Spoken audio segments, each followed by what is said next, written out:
seperti biasa selalu istimewa. Selamat malam pemirsa Kompas TV dimanapun Anda berada. Senang saya Denta Mirakusuma didampingi seperti biasa dua rekan saya yang cantik, kami Dia Radisi dan Tara The Tuars hadir untuk 1 jam ke depan untuk menemani Anda dalam 3 in 1. Gali informasi, jadikan inspirasi. Yang namanya 3 in 1 itu selalu spesial. Bintang tamu yang kita hadirkan gak mungkin gak ada yang spesial. Betul. Ya kan? Dan malam hari ini kita akan menghadirkan seorang anak singkong. Tapi justru saat ini menjadi pengusaha yang sangat sukses. Anak singkong? Dan gak cuma itu, gak cuma pebisnis sukses juga. Tapi sekarang menjabat sebagai Menteri Perekonomian. Oke, langsung saja kita sambut ke atas panggung ini Pak Chairul Tanjung. Halo Pak, selamat malam. Selamat malam. Tapi benar kan Pak doyan singkong juga Pak? Saya tadi bilang Bapak doyan singkong soalnya Pak. Jadi anak singkong ya. Dan sebelum kita bincang-bincang hangat dengan Pak Chairul Tanjung, kita simak dulu sajian berikut ini.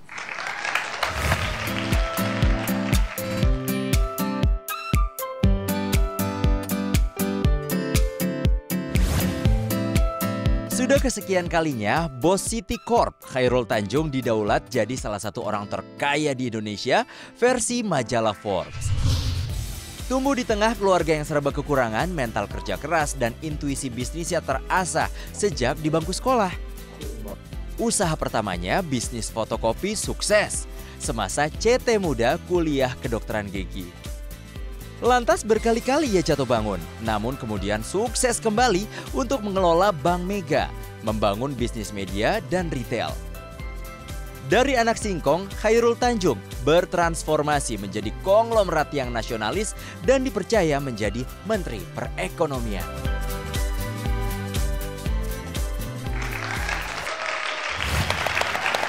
Iya, jadi dari anak singkong sekarang sudah jadi menteri dan pebisnis sukses. Tapi kita yakin semua bahwa untuk bisa Bapak mencapai posisi seperti ini, kondisi seperti ini, ada perjuangan yang dilalui, ada proses yang dilalui. Bahkan katanya sih dulu sempat jadi macam-macam. Jadi saya memang menjadi pengusaha itu bukan karena bakat, tapi saya jadi pengusaha itu karena terpaksa. Terpaksa. Kenapa terpaksa? Karena kebetulan saya lahir dari keluarga yang kurang mampu. Lalu pada waktu saya sekolah, mulai dari sekolah dasar, sekolah menengah pertama, sekolah menengah atas, pelan-pelan sudah mulai cari uang. Iya, karena dari keadaan. mulai belajar di sekolah itu kalau istirahat dulu kita di sekolah suka diajarkan jualan es mambo, jualan kacang. Itu gitu. kelas berapa itu Pak? Itu mulai dari SD kelas SD ya? Kelas 5, kelas 6. Lalu dilanjutkan SMP, ya mulai bantu-bantu. Ya pernah ada satu cerita yang unik, misalnya di SMP itu saya mengurus studi tour waktu itu. Ya teman-teman sekolah SMP waktu itu studi tour ke Jogja. Untuk ongkosnya harus bayar 15.000. Oke. Nah waktu itu saya nggak punya uang lah. Ceritanya bantu-bantu, coba cariin bis semua segala macam. Akhirnya bisnya dapat, saya dapat uang juga waktu itu. Tapi nggak cukup, cuma 5.000. Cuma 5.000. Keuntungan yang didapat gitu ya. 5.000, jadi ya akhirnya teman-teman berangkat gitu. Saya urusin semua sampai bisnya jalan, ya saya nggak ikut. Loh. Gitu, kenapa uangnya nggak cukup kan, cuma 5.000, 15.000, sementara minta uang sama orang tua nggak punya. Waktu itu sebenarnya banyak teman-teman yang kalau saya ngomong saja mereka pasti mau bantu. Tapi buat saya akan sangat tidak enak. Saya memang suka punya perasaan seperti itu. Kalau sangat tidak terpaksa sekali, mending tidak usah minta tolong kepada orang lain. Bapak sedih nggak waktu itu artinya? Ya kan sedih dong, saya ngurusin ini ya bis, teman-teman masuk ke bis, ya sudah duduk semuanya segala macam, mereka berangkat, saya dadah-dadah begitu kan. Tapi benar nggak sih Pak, ada juga cerita mengharukan lainnya ya pada saat mau masuk kuliah. Ibu bela-belain untuk menjual kain halus demi Bapak masuk kuliah. Iya, itu jadi ketika saya masuk kuliah, itu kan dulu saya harus ikut tes namanya dulu namanya UMPTN. SKALU. SKALU. Iya. Itu tes masuk perguruan tinggi negeri. Ya, dulu ada istilahnya kelompok 1 itu hanya 5 perguruan tinggi utama. Ada UI, ITB gitu, UNER, UGM, 4 kalau saya nggak salah gitu ya. Tesnya di Stadion Utama Senayan tuh. Di Gelora Bung Karno. Penaruh modelnya ya, kalau untuk agak kesini-sini itu ya, jadi PTN satu gitu ya. kali tes itu 50.000 orang di Gelora Bung Karno, lalu ada di tempat-tempat lain. Artinya persaingannya sangat ketat sekali, ya ikut tes. Nah, waktu ikut tes pun saya sudah berniat, yang penting saya bisa masuk. Dimanapun, dimanapun yang penting masuk di perguruan tinggi yang kategori pertama 5 top university in Indonesia itu. Jadi saya pilihan pertama saya tulis itu Fakultas Teknik Sipil Perencanaan ITB. Kenapa? Supaya kalau matematik saya bagus saya diterima. Gitu. Jadi udah pakai strategi. Sudah pakai strategi. Gitu. Terus yang kedua Fakultas Kedokteran Gigi Universitas Indonesia. Kenapa? Kalau biologi saya bagus saya pasti diterima. Kenapa nggak di kedokteran? Karena abang saya anak nomor 2. Anak nomor 1 tahun sebelumnya sudah masuk di Fakultas Kedokteran. Oke. Gitu. Masa dengan strategi yang sama nih, jangan-jangan ya. Nggak tahu, masa ya sama-sama kan nggak enak gitu loh ya. Abang adik satu fakultas. Gitu. Lalu pilihan ketiga saya pilih Fakultas Farmasi. UI. Kenapa? Kalau kimianya bagus, maka diterima gitu. Jadi bukan berpikir saya mau jadi apa, yang penting saya bisa masuk. Gitu ke perguruan tinggi negeri itu. Jadi singkat cerita diterima di Fakultas Kedokteran Gigi UI. Gitu. Setelah saya diterima di Fakultas Kedokteran Gigi, kan ada biayanya. Nah, jadi uang kuliah saya waktu itu sangat murah. Setahun itu hanya harus bayar Rp45.000. 45.000. 45.000 1 tahun. Tahun 81. Udah lahir belum? Belum, Pak. Ya. Tahun 81 itu biaya kuliah saya 1 tahun 45.000. Ya. Rp45.000, lalu ada uang mapram, ada uang pendaftaran, uang jaket, uang segala macam. Total 75.000. Nah, saya laporkan sama orang tua saya, sama ibu saya bilang saya butuh uang 75.000 untuk masuk kuliah. Ya. Ibu saya bilang ya udah, ya nanti dicarikan gitu. Ya, belum punya, nanti dicarikan. Ya, saya tenang-tenang saja. Saya bilang ini bayarnya minggu depan harus sudah dibayar. Ya. Nah, singkat cerita seminggu kemudian saya terima uangnya. Dari ibu? Dari ibu, 75.000. Ya, saya bayar. Ya, singkat cerita saya kuliah. Nggak sampai beberapa hari saya masuk tuh masih mapras. Akhirnya saya tahu bahwa uang itu didapat dari ibu saya menggadaikan kain halusnya. Tahu dari mana, Pak? Ya akhirnya ibu cerita. Jadi dari situ saya berniat dan bertekad untuk tidak minta uang lagi ke orang tua. Wow. Jadi itu triggernya sebenarnya. Triggernya di situ ya, Pak, ya? Triggernya, jadi untuk orang memulai, itu memang sebaiknya memulai usaha harus ada trigger. Nah, trigger itulah yang membuat akhirnya saya berkomitmen pada diri saya sendiri untuk tidak meminta uang lagi dari orang tua. Dulu begitu masuk, ada dosen bilang, semua mahasiswa Anda harus punya namanya buku ACC untuk praktikum. Buku ACC untuk praktikum. Untuk praktikum, karena dulu kalau masuk Fakultas Kedokteran Gigi kita harus bikin gigi dari gips, ya. Terus bikin gigi dari wax itu lilin. Nah, itu tahapan-tahapannya harus di-approve oleh dosennya.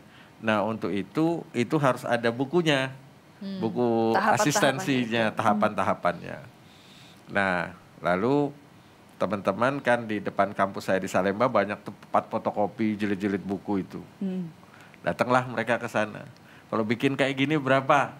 Rp500 katanya. Ya kan? Tapi toko lain 500.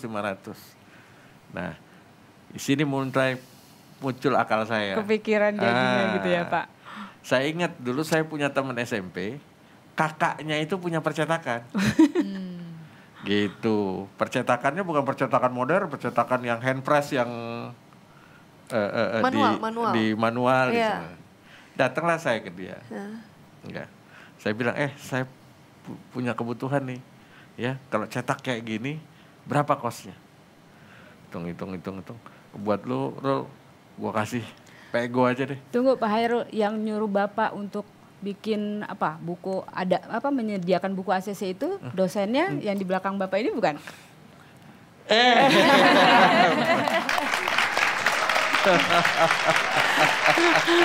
Betul Pak, silakan Pak. Mari Bapak. Terima kasih. Apa kabar? Ini siapa Pak? Kabar baik. Selamat malam Bapak. Biar akrab Pak Boy kali ya. Atau Mari silakan kita duduk, bisa Bapak. panggil Pak dengan Boy ini siapa Pak Hairul? Dia ini unik. Dia ini dosen saya tapi juga teman saya. Oh gitu. Jadi saya kenal beliau waktu masuk, tentu dia sebagai dosen. Tapi lama-kelamaan dia bukan saja sebagai dosen tetapi sudah jadi teman saya. Malah lebih ke teman daripada ke dosen. Ke dosen, betul. Tapi emang seperti itu ya Pak ya, Pak Boy. Jadi kalau Pak Hairul itu Beliau selalu... guru saya malah. Kenapa? Guru saya. Kebalikan sih. Benar. Ini mana yang dosen, mana yang guru jadinya. Saya banyak belajar kehidupan dari beliau. Wah, luar biasa. Coba kira-kira kehidupan apa saja yang dipelajari, kita tentu saja akan mengambil inspirasi itu semua. Jadi jangan kemana-mana, kita mau istirahat sebentar. Tetap bersama kami dalam 3 in 1.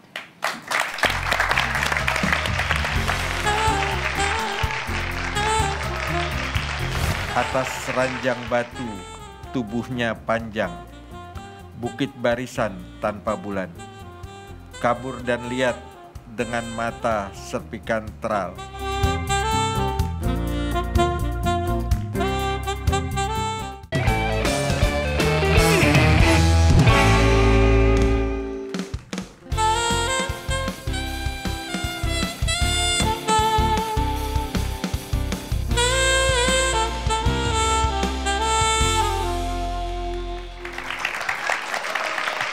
Masih belum selesai Pak ceritanya. Iya. Dari 500 perak tadi ya. Iya, jadi karena saya punya teman, saya tanya sama dia, berapa nih kalau lu cetak kayak gini gitu. Terus dia bilang kalau buat lu gue kasih modalnya aja deh.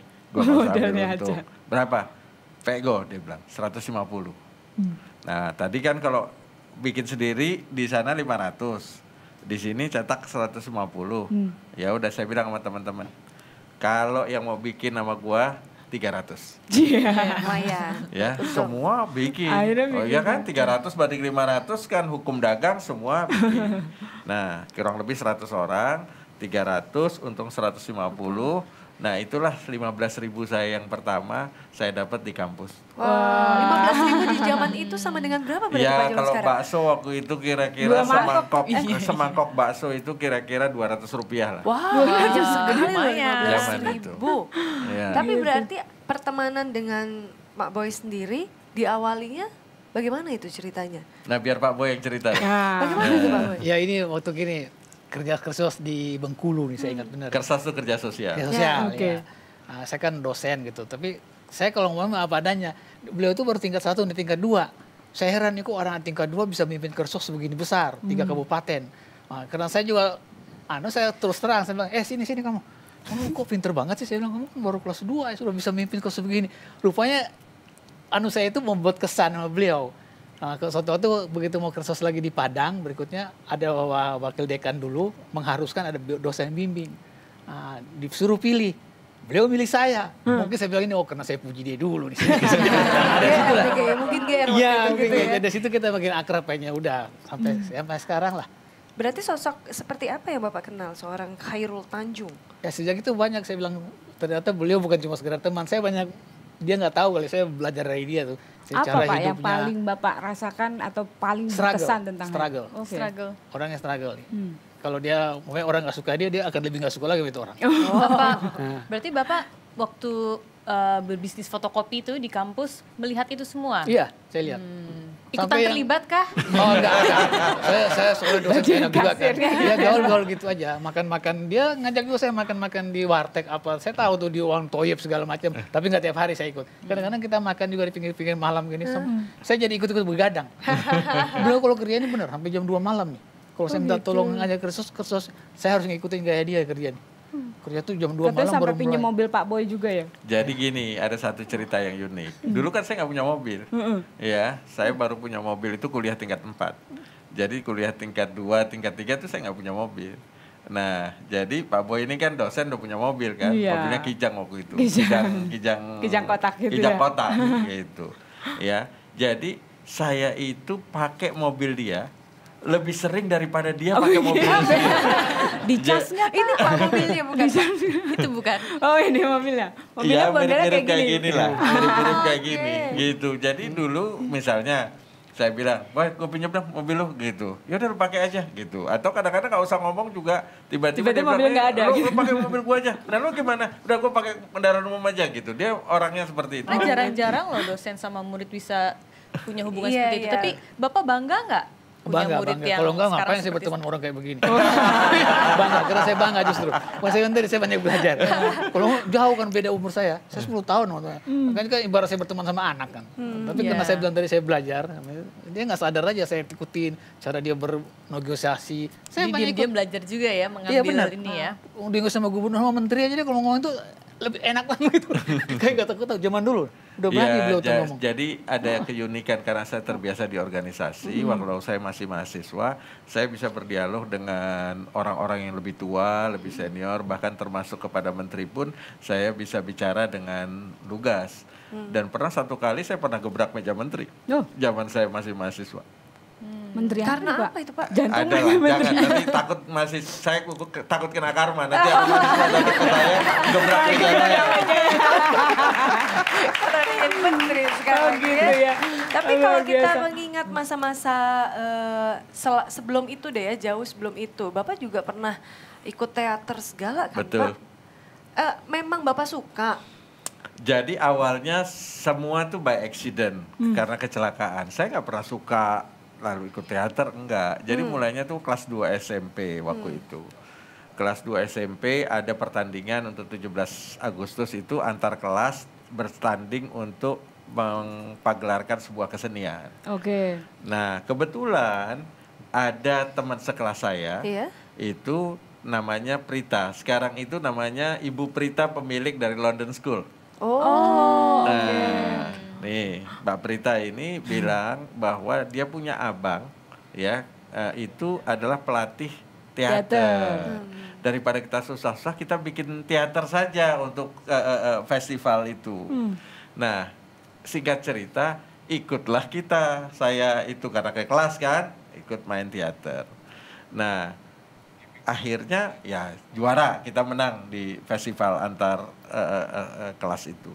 Nah, rupanya karena belajar di teater di SMP itu ada link hubungan.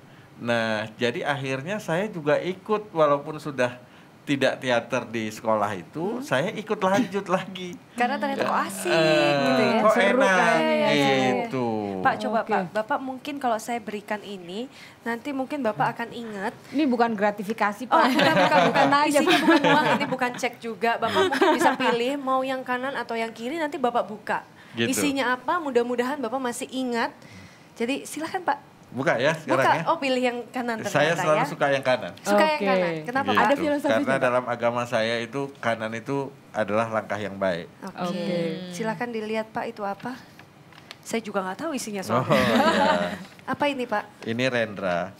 Iya, Puisi, ini Pak? puisinya Rendra. Boleh tolong dibacakan Pak? Pak, biasanya anak teater itu jago Pak untuk baca puisi Pak. Ya, dulu saya pernah ikut teater, nama teaternya Gotra Aditira. Itu pimpinannya Mas Yan. Mas Yan ini kebetulan muridnya Rendra.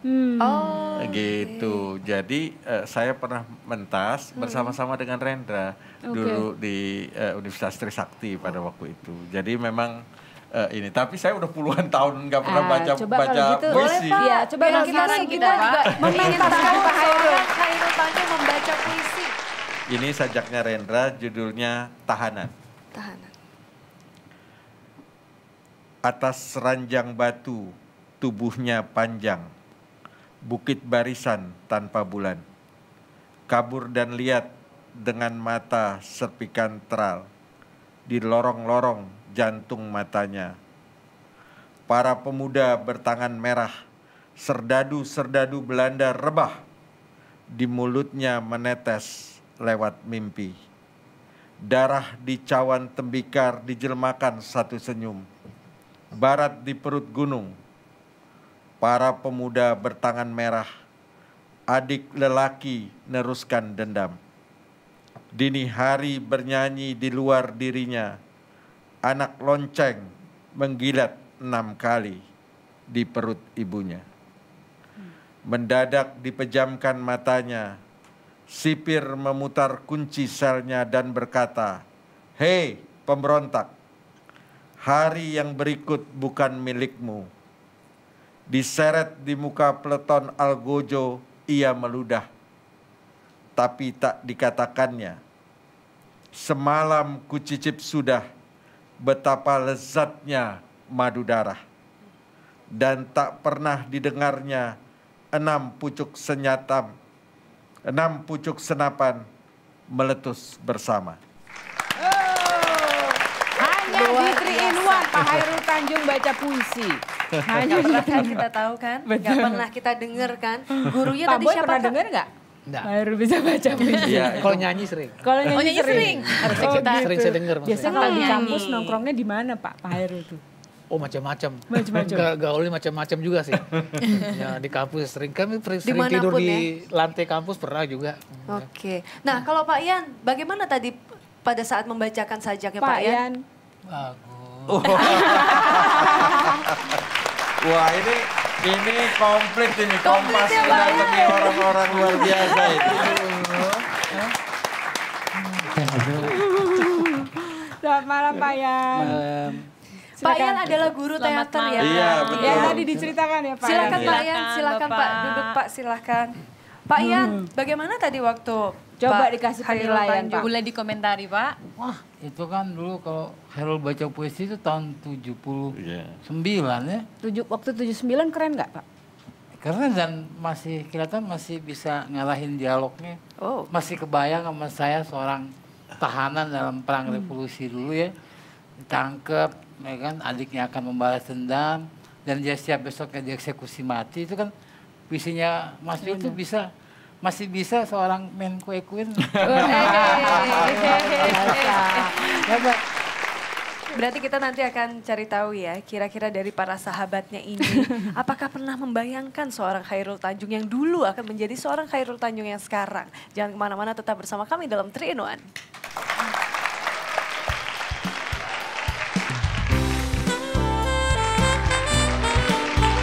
Tiba-tiba stasiun itu nggak mau nayangin. Saya begitu kecewanya sampai saya bilang, awas nanti saya akan punya stasiun sendiri.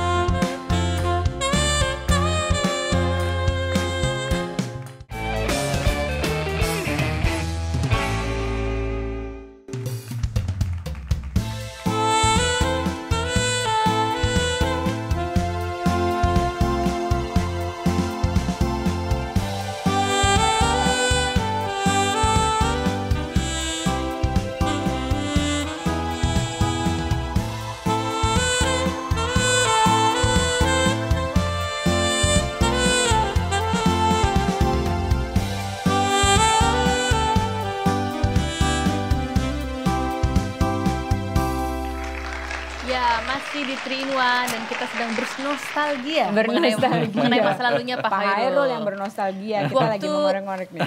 Pak Hairul bermain teater itu seperti apa Pak Ian? Ya, Pak Hairul ini tipenya tipe anak yang serius. Ya. Serius. Serius. Porsi bercandanya nggak banyak karena dia apa-apa tuh fokus. Jadi punya idealisme tinggi, kepedulian sosialnya juga tinggi kan. Kalau baca buku misalnya apa tadi Rendra apa segala macem, ya apapun yang dia tekuni dengan teman-temannya ya serius, sehingga kadang-kadang Kalau saya agak nyeleneh sedikit, dia protes. Oh gitu. Ini kita mau dibawa kemana nih? Gitu. Masih ingat nggak apa yang pernah diprotes Pak Hairul? Nggak, ada masalah pandangan ideologi mungkin ya. Tapi ada lagi juga ketika saya sebagai melatih mereka, saya mulai jatuh cinta, punya pacar, dibawa di hutan kayu itu dulu masih banyak kebun singkong apa gitu ya. Jadi mereka kan udah kumpul. Dari awal tuh udah kumpul, udah disiplin kan. Tiba-tiba saya menunjukkan tidak disiplin gitu. Ini ngumpulin teman-teman, wah samperin. Nah itu, tapi ya saya harus mengakui dong. Ketika sesuatu yang koreksi itu benar ya harus kita terima kan gitu. Dan saya lihat dari situ juga Pak Hairul seperti itu dengan teman-temannya. Nah kalau Pak Hairul sendiri dari teater ataupun dari apa yang Pak Hairul terima itu apa yang bisa dari pelajar ya, terutama dari teater ya? Waktu Masian sama-sama kita itu banyak diskusi-diskusi yang kita lakukan tentang pemikiran-pemikiran yang sebenarnya untuk saya masih terlalu muda waktu itu untuk mempelajari masalah sosial, masalah filosofis, masalah segala sesuatunya. Terlalu dalam untuk seorang anak muda. Saya masih SMA kelas 1. Iya betul makanya. Ya. Tapi rupanya hal seperti itu membuat saya juga jadi lebih cepat matang. Nah, karena lebih cepat matang, ya akhirnya saya menjudgment kehidupan saya itu bisa lebih cepat daripada orang lain. Nah, itu sebenarnya kalau saya nangkep itu hal-hal yang saya dapat dari pembelajaran saya dengan teater. Oke. Kalau misalnya di zaman SMA kuliah kan biasanya anak laki-laki tuh kan bandel-bandel gitu ya. Ada nggak sih kebandelan mungkin Pak Hairul yang dilihat gurunya dan dosennya? Ya, kalau saya melihat bandel biasa lah. Bandel biasa. Iya, wajar-wajar. Saya juga mahasiswa bandel dulu. mahasiswa seperti apa? Ya, suka bolos, nggak pernah belajar. Gue nggak pernah belajar, ya benar. Saya memang nggak pernah belajar. Nggak pernah belajar? Saya nggak pernah belajar. Saya nggak pernah nyatet. Ya, jadi kalau tapi dengerin nggak Pak? Kuliah nggak pernah. Tapi jangan lupa, saya ini mahasiswa teladan tingkat nasional. Pak Boy dulu waktu akrab dengan Pak Hairul, Pak Boy sudah bisa melihat belum sih bahwa mungkin Pak Hairul ini someday akan benar-benar menjadi orang dalam tanda kutip orang besar gitu. Bapak sudah melihat itu? Bukan cuma saya, man. Senior saya juga yang Pak Arifin aja mau begitu. Apa yang Bapak lihat waktu itu? Beliau itu kalau datang dengan proposal, bukan dengan ngomong. Kalau orang lain beda sama saya, beliau datang itu masih gitu ya, wacana. Jadi beliau tuh datang dengan konsep. Jadi Pak Arifin itu bilang sama saya, nanti ini Hairul ini jadi orang yang benar lah gitu. Jadi pernah cerita nggak sih? Karena belajar bukan berarti dia nggak belajar, tapi sebenarnya dia bisa ngatur waktu. Saya nggak tahu lah. Tapi sepanjang saya tahu, saya ikut main dia nggak pernah belajar. Nah, mungkin di luar dari saya dia belajar, saya nggak tahu. Tapi selama pertemanan pernah cerita nggak, misalnya Pak JT itu pernah bilang bahwa nanti suatu saat ya, lihat pengen jadi saya apa, akan punya apa atau apa. Ada tentu saja manusia biasa lah. Salah satu contoh gini, waktu Menpora yang dulu tuh Isman, siapa? Pak Ahyono Isman masih umur 37 jadi Menpora. Saya ingat beliau bilang, nanti gue tuh umur 35 jadi menteri. Nah, saya ingat yang mau bicara gitu. Sekarang hanya ternyata maunya Menko, menteri biasa nggak mau. Jadi agak lebih sedikit usianya. Saya ingat benar. Pak Hairul sempat mungkin berucap waktu masa muda itu berucap sesuatu yang akhirnya sekarang terwujud, misalkan ingin jadi apa gitu apa gitu. Saya ini punya mulut yang sakti. Agak tidak baik sebenarnya. Oh gitu. Ya kenapa? Karena biasanya kalau terucap itu menjadi sebuah kenyataan. Jadi misalnya saya kan dulu mahasiswa kan gelantungan di bis gitu, ya lewat mobil Mercy gitu, ya saya bilang nggak usah khawatir, nanti gue bisa pakai mobil itu. Punya gitu. dong sekarang ya Pak ya? Bukan sekarang, dulu. Dulu, sekarang lebih bagus lagi masih. Sekarang bukan Mercy nggak satu lagi. Gitu. Jadi semua itu terjadi. Begitu juga punya bank, punya televisi, masalah macam. Itu pernah terucap. Itu kepikiran punya jadi TV. ini contoh nih, punya televisi. Ini lucu nih ceritanya. Ini cerita benar, bukan cerita bohong. Cerita benar. Dari tadi Satu semua cerita kali benar saya ya. jadi pengusaha. Tapi pengusaha masih pengusaha kelas menengah lah. Ya, ceritanya ada satu orang lah, satu kelompok dari salah satu stasiun, ya datang waktu itu stasiunnya masih cuma 5 gitu, datang ke saya. Bilang, Pak, ini ada proposal bagus nih, bikin sinetron. Oke. Gitu, Bikin sinetron. Gitu. Saya waktu itu masih muda, masih bujangan, ya ada orang nawarin bikin sinetron, ini udah dikontrak sama station itu. Ya, singkat cerita, udahlah bikin kita. Ya, jadi sekian episode gitu. Tiba-tiba station itu nggak mau nayangin. Saya datengin dong direksinya. Gitu. Saya bilang nih kan udah ada letter of intent-nya, kata tayang. Wah ini letter of intent ini nggak mengikat. Ini itu semua segala macam. Jadi kita nggak bisa tayangin semua segala macam.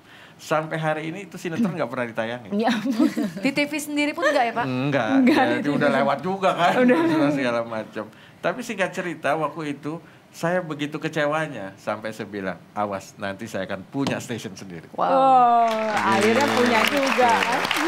Jadi semua itu makanya saya bilang saya nggak boleh berucap sesuatu yang tidak baik karena itu biasanya jadi juga nggak baik buat orang yang saya berucap seperti itu. Makanya saya juga mesti hati-hatilah dalam berucap. Tapi saya mau tanya terakhir buat Pak Yan dan Pak Boy, apa yang Bapak lihat dari Pak Khairul sekarang? Ada yang berubahkah setelah menjadi pengusaha yang sangat sukses? Pak Yan dulu Kalau mungkin. kepribadian dia tetap seperti dulu yang saya kenal. Tapi mungkin status sosial pasti berubah. Karena karirnya, karena takdirnya. Kalau dulu saya nggak pernah bayangkan nama Khairul Tanjung itu jadi pemilik bank, pengusaha, punya televisi, jadi enggak. Dia anak baik ya gitu. Anak yang mau kerja keras ya. Tapi saya percaya ternyata takdirnya mengantarnya sampai ke situ kan gitu. Dan sampai hari ini yang saya perhatikan pribadinya nggak berubah. Oke. Kalau Pak Boy? Kalau Pak Boy? Iya, saya juga gitu. Saya memang bilang nggak berubah, malah saya yang berubah karena segen gitu loh. Oh gitu. Tapi yang saya sampai sekarang ingat kalau saya minta tolong biasanya, kan dulu saya suka ngarahin ke sos gitu. Rul, tolong gue gini. Kalau dia udah iya, jalan. Makanya saya percaya itu. Cuma sekarang saya tentu nggak bisa begitu ya. Ada prosedur ya. Kalau dulu saya tinggal hubungin, Rul, tolong bantu gue gini. Kalau dia udah bilang iya, kalau dia bilang enggak, saya nggak jalan juga, nggak berani. Itu ya makanya saya yakin kalau dia udah bilang iya, ayo biasanya jalan. Oke, Jadi ucapannya terbukti kan. Ucapannya terbukti. Kita masih akan lanjut lagi dengan Pak Khairul, tapi sebelumnya kita ucapkan terima kasih buat Pak Yan, Pak Boy sudah hadir, ya bikin surprise buat Pak Khairul. Terima kasih banyak ya Pak ya. Dan pemirsa jangan kemana-mana dulu, kami akan kembali sesaat lagi, tetap di 3 in 1.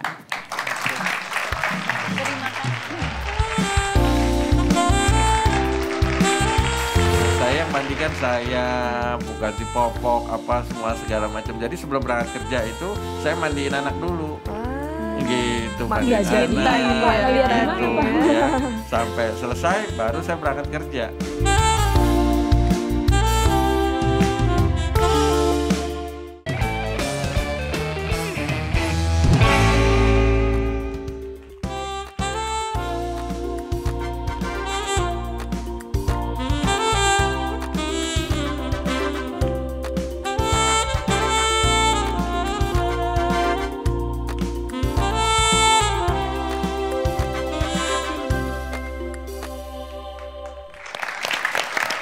Ya pemirsa, kita tentu saja masih bersama Bapak Khairul Tanjung. Dan kalau kita lihat dari profilnya dari tadi yang sudah kita dengar ya.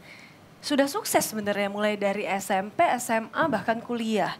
Pasti banyak yang ngejar-ngejar nih Pak, perempuan-perempuan apalagi di kampus. Jadi saya dulu tidak pacaran waktu SMP maupun SMA. Kenapa? Karena nggak punya uang. Gitu kan, pacaran perlu ongkos buat ngapel, buat traktir, ya, terus buat makan bakso gitu ya kan, mesti punya modal gitu. Saya nggak punya modal, jadi saya nggak pacaran. Jadi pertama kali pacaran gitu. kapan, Pertama Pak? pacaran tuh saya tingkat 2 kuliah. Ketemu dengan Bu Anita berarti tahun? Ketemu Bu Anita itu agak unik. Jadi saya selesai kuliah, dia masuk tahun 87. Jadi nggak pernah ketemu di kampusnya.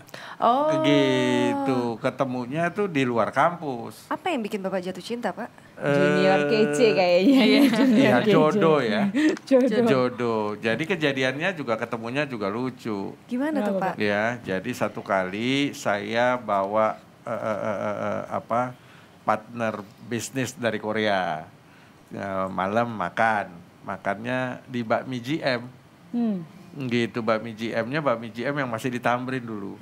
Sekarang udah Jalan nggak ada. Sunda itu ya, Pak. Ada bioskopnya waktu itu 21. Gitu, saya ajak makan dia di situ, di bawah paling besar kan. Nah tiba-tiba ada cewek yang manggil, dok gitu loh. Selamat malam dok. Dok ya gitu ya, dipanggilnya dok. Iya kan biasa kalau dok, saya kan gini-gini dokter gigi. Iya benar. Jadi kalau mahasiswa itu manggil saya itu Pasti dok gitu, malam dok gitu. Jadi saya nengok, saya lihat, apa kabar gitu. Oh Ingat ternyata namanya, mahasiswa. Enggak ingat. Orang nggak tahu juga kan kenal gitu. Tapi saya lihat cantik juga. Boleh juga nih gitu ya Pak. Ya jadi gitu ceritanya. Lalu berlanjut pertemuan berikutnya saya datang ke kawinan kawan saya yang sudah jadi dosen. Jadi saya datang gitu ke kawinan itu. Lalu ternyata ada dia sebagai mahasiswi kan. Nah situ ketemu lagi nih. Ketemu lagi, dia bilang, dok saya mau belajar dong bisnis gimana gitu. Kalau zaman sekarang modus ya. Modus. Ya udah, saya bilang, saya minta nomor teleponnya gitu. Modus lagi. Jadi ya mulailah di situ bertemu dan lanjut. Pacaran berapa lama Pak? Lama. Karena waktu itu kan dia masih kuliah juga. Ya begitu selesai dia masih ngelanjutin juga di Singapura, selesai baru kurang lebih 4 tahun lebih lah. Katanya Pak Khairul Tanjung ini waktu anak pertama meskipun sudah jadi pengusaha masih Mbak suka Putri ganti ya? Anak popok pertamanya sendiri. Mbak Putri? Masih suka ganti popok. Bukan gitu masih ya? dulu kan waktu baru lahir, istri saya kan belum pernah megang anak kan, takut masih ini. Khususnya waktu tali pusatnya kan belum ini. Lagi puput atau ya? Jadi yang mandikan saya.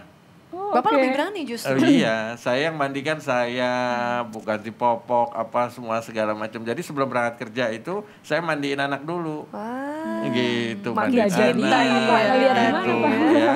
Sampai selesai baru saya berangkat kerja. Gitu. Kok bisa, Pak? Belajar dari mana Pak? Iya, saya kebetulan karena anak singkong ya, segala sesuatunya pernah mengurus diri saya sendiri. Adik-adik saya kan banyak juga. Gitu, saya 7 bersaudara. Gitu, saya anak nomor 2. Jadi kan dulu nggak ada pembantu kan, nggak ada semua segala macam. Jadi kakak-kakak ya harus merawat adik-adiknya. Gitu, jadi sudah ya terbiasa relatif. Gitu. Tapi ketika anak-anak mungkin sudah beranjak dewasa nih, hal-hal apa sih yang ingin Bapak ajarkan ke anak-anak, khususnya mungkin tentang kesuksesan ya? Kalau saya yang penting begini, ya values, tata nilai itu yang paling penting yang harus dimiliki oleh anak-anak saya. Bahwa nggak peduli dia anak siapa, tapi dia harus punya kebanggaan terhadap dirinya sendiri. Ya, dia harus berjuang dengan kemampuannya sendiri, supaya dia juga punya kebanggaan terhadap dirinya sendiri. Nah, itu yang saya tanamkan, sehingga nanti ya secara takdir di anak saya tentu dia akan mewariskan apa yang saya miliki. Tetapi kalau dia punya kebanggaan terhadap hasil karyanya dia sendiri, semua, dia juga nggak ada masalah nanti kalau harus meneruskan apa yang kebetulan sudah menjadi takdirnya dia. Anak-anak pernah bilang bahwa mereka punya beban. Oh iya, Putri khususnya yang sekarang sudah hampir 18 tahun, kan sudah mulai berasa bahwa dia merasa bahwa dia sebenarnya lebih memiliki beban lebih berat. Gitu, karena menyandang sebagai anak seorang CT gitu. Tapi ya ini adalah sebuah takdir yang harus dia terima gitu, dan ini harus dia bisa atasi sendiri. Dan alhamdulillah saya melihat Putri sudah bisa melakukan hal yang bisa membuat bangga dirinya dan orang tuanya. Dia sudah bisa cari uang sendiri. Ya, sudah bisa buat program acara sendiri, sudah bisa buat banyak hal sendiri. Oke, biasa. Ya, kita masih akan berlanjut dengan Pak Khairul Tanjung, tentunya usai jeda berikut. Tetap di 3 in 1.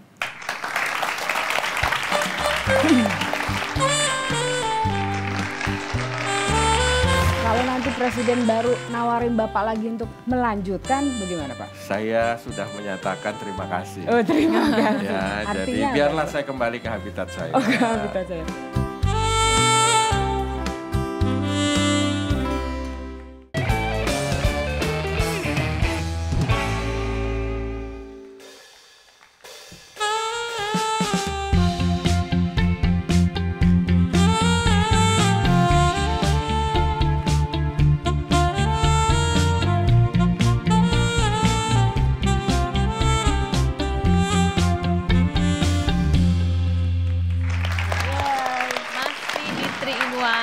bersama Pak Chairul Tanjung. Ya. Pak, dari semua kesuksesan Bapak nih, menurut Bapak mana yang pegang peranan paling penting? Luck, leadership, apa kira-kira yang mungkin kreativitas atau justru nekat? Nekat bisa jadi. Bisa jadi. Yang paling penting kalau orang mau sukses yang pertama adalah kerja keras. Kerja keras. Ya, karena apa?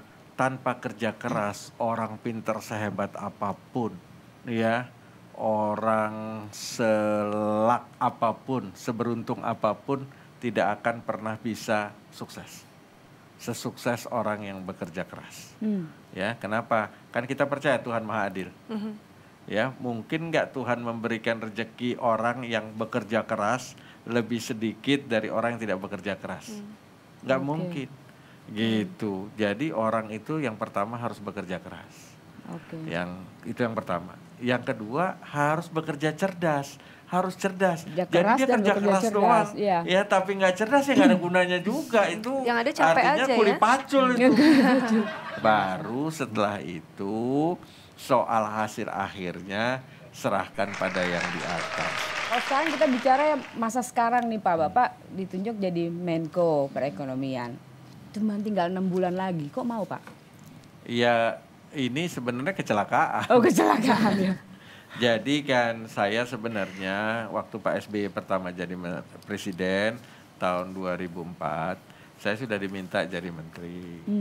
Tapi saya sampaikan ke beliau, Pak, gitu kalau Bapak boleh saya tetap di luar saja jadi pengusaha. Kenapa? Karena kalau nanti Bapak suruh saya jadi menteri, nanti nggak ada yang jadi pengusaha. Oh gitu ya. Jadi pengusaha pribumi kan jumlahnya sedikit. Nah kalau seandainya saya jadi menteri, nanti pengusaha pribuminya hilang. Gitu. Padahal nyari pengusaha lebih susah, khusus yang pribumi, daripada nyari menteri. Setiap kali reshuffle kabinet ditanya lagi. Gimana, terus, udah ready? Ditawari terus. Belum Pak, gitu. Tetap dicoba ya Pak. Terus, sampai 2009 beliau terpilih lagi jadi menteri. Ditawari lagi jadi presiden, maaf. Terus tawarin lagi. Saya jawabnya sama, gitu. Pak, saya di luar aja lah, jadi usaha aja, ini semua segala macam. Lalu beliau bilang, ya udah, boleh jadi pengusaha, tapi harus masuk. Bantu saya di dalam.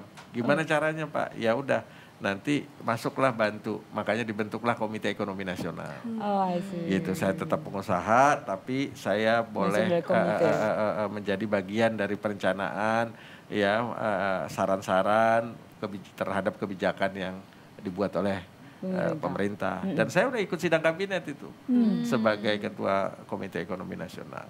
Tapi tetap status saya bukan pejabat negara, saya tetap pengusaha. Nah tiba-tiba Pak Hatta kan harus maju, mau jadi calon wakil presiden. Aturannya harus mengundurkan diri. Nah karena mengundurkan diri kan harus ada orang. Nah Pak SBY menyatakan nama saya bahwa saya berharap betul Pak Chairul yang menggantikan karena nggak ada orang lain yang dia percaya dan begitu nyebur hari pertama sudah langsung bisa kerja. Sudah langsung bisa gitu, kerja. nggak belajar lagi, nggak ini semua segala macam. Ya saya karena sudah melihat bahwa posisi sudah sedemikian penting dan juga ini situasi politik yang semakin memanas, genting juga sih bisa dibilang ya. Tidak kondusif. Kalau perekonomiannya nggak ada yang pegang secara baik, nanti kan bisa jadi masalah besar. Kalau nanti presiden baru nawarin Bapak lagi untuk melanjutkan, bagaimana Pak? Saya sudah menyatakan terima kasih. Oh, terima kasih. Ya, jadi biarlah saya kembali ke habitat saya. Ke habitat saya. Ya, Benar, karena Pak. apa? Karena memang tujuannya kan bukan untuk jadi menteri. Gitu ya, banyak hal yang harus saya kerjakan. Tapi kalau dengan menjadi menteri masuk dalam pemerintahan, tentunya kan Bapak bisa berkontribusi lebih besar lagi untuk bangsa ini. Betul, tapi saya kan juga punya tanggung jawab. Oke. Saya punya karyawan lebih dari 100.000 orang, ya, yang harus dikasih makan, keluarganya juga harus dikasih makan, perusahaannya harus dibuat maju. Nah ini dalam 5 bulan, hampir 6 bulan ini kan saya mendadak nih, terpaksa harus ninggalin. Tiba-tiba gitu, saya begitu cintanya sama Republik ini. Ya, jadi apapun akan saya korbankan untuk Republik ini. Ya, karena itu saya akan tetap dalam posisi saya sebagai apapun. Sebagai pengusaha di luar pemerintahan atau di dalam pemerintahan, saya akan melakukan kontribusi maksimal terhadap Republik ini. Ya, jadi itu yang komitmen yang bisa saya berikan. Kalaupun saya di luar bukan berarti saya akan biarkan saja. Ya, pemerintahan itu tidak melakukan sesuatu yang seharusnya dilakukan. Oke, luar biasa. Terakhir Pak ya, saya punya sesuatu dari 3-in-1 untuk Bapak. Bisa bergabung Pak, maaf bersama saya di depan. Wow. Teman-teman mungkin ikut bergabung juga. Apa ini? Ini adalah kenang-kenang karikatur dari 3-in-1. Mudah-mudahan Bapak berkenan menerimanya dan dipajang Pak. Mau Bapak pajang dimanapun nggak masalah Dipajangnya Pak. boleh di kantor Transcorp ya. Meskipun Kompas TV ini ya. Tetangga di situ ya. Terima kasih. Terima kasih Pak sudah datang di 3-in-1 dan berbagi cerita yang sangat inspirasi kita semua di sini. Dan semoga memang apa yang menjadi harapan Bapak untuk Indonesia menjadi lebih baik bisa terwujud ya Pak. Amin. Baik, terima kasih pemirsa. Ini akhir dari 3-in-1 malam hari ini. Saya Denta Mirakusuma undur diri. Saya Kamindia Radisti. Dan saya Tara Detuars. Sampai jumpa di 3-in-1 berikutnya tentunya dengan tamu istimewa lainnya. Selamat malam.